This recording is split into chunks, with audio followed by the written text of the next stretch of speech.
Dictation 100 शब्द प्रति minute start होगा 5 सेकंड बाद।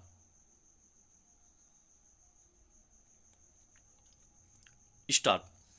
किसानों की समस्याओं और उनकी मांगों पर पारदर्शी ढंग से बातचीत और समाधान न हो पाने का ही नतीजा है कि वे बार बार आंदोलन की राह पर चल पड़ते हैं।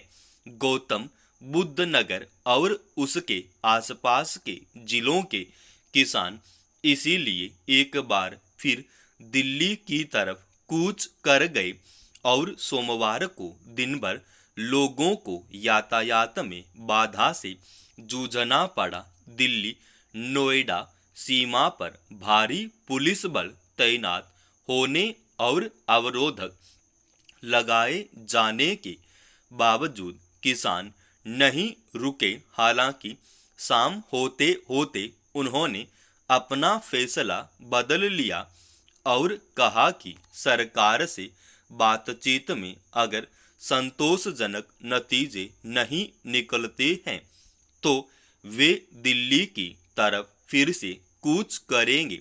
ये किसान कई वर्ष से अव्यावहारिक ढंग से निर्धारित किए गए मुआवजे में बढ़ोतरी और भुगतान की मांग कर रहे हैं। इससे पहले भी कई बार वे दिल्ली की तरफ बढ़ने का प्रयास कर चुके हैं, उत्तर प्रदेश सरकार पर दबाव बनाने की कोशिश करते रहे हैं, मगर उनकी मांगों पर ठीक से विचार नहीं किया गया। दरअसल अलग अलग सरकारों के समय अलग अलग मुआवजा नीति के तहत नोएडा के किसानों से ली गई जमीन का भुगतान किया गया। उसमें बहुत सारे किसानों को उचित मुआवजा नहीं मिल पाया, जिसे लेकर वे आंदोलन करते रहे हैं। विकास परियोजनाओं के लिए ली गई जमीन के मुआवजा भुगतान में अपारदर्शिता की शिकायतें अक्सर मिलती रही है। उनके निपटारे पर गंभीरता नहीं दिखाई जाती, जिसके चलते हजारों किसान लंबे समय से परेशानियों का सामना कर रहे हैं।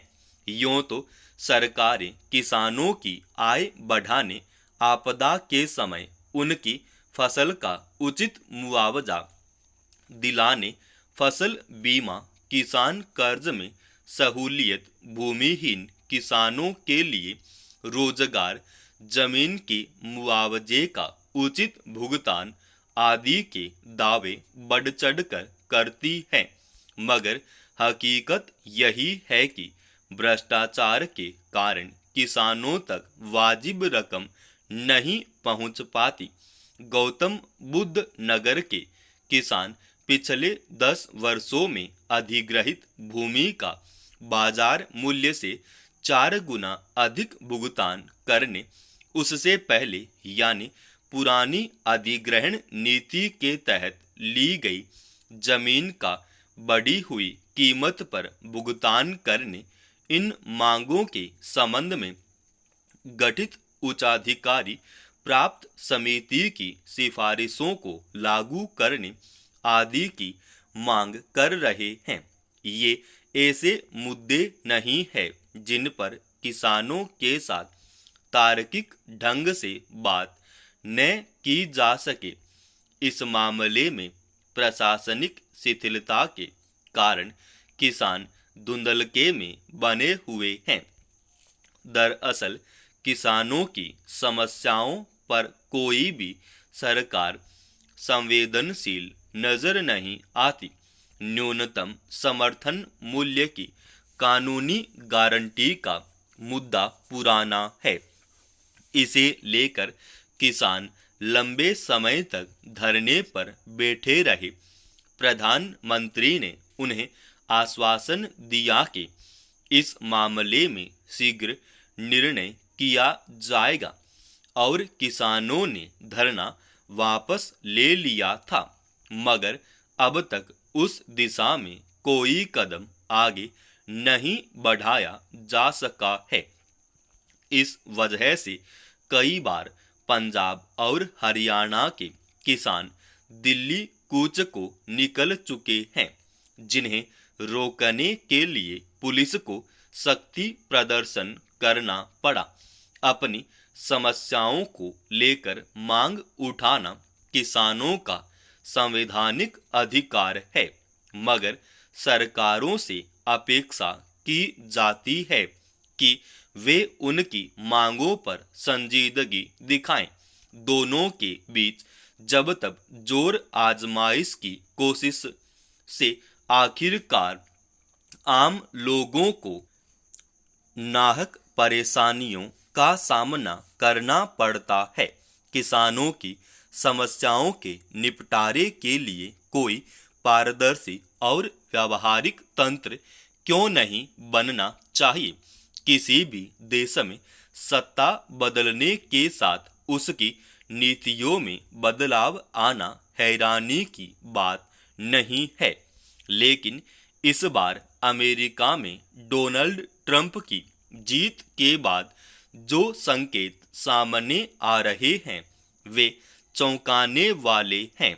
हालांकि ट्रंप आधिकारिक रूप से जनवरी में राष्ट्रपति पद संभालेंगे, मगर पिछले कुछ दिनों से वे जिस तरह के बयान दे रहे हैं और अपनी सरकार गठन को लेकर जो तस्वीरें पेश कर रहे हैं, उससे साफ है कि वे इस बार बहुत कुछ नया करने जा रहे हैं।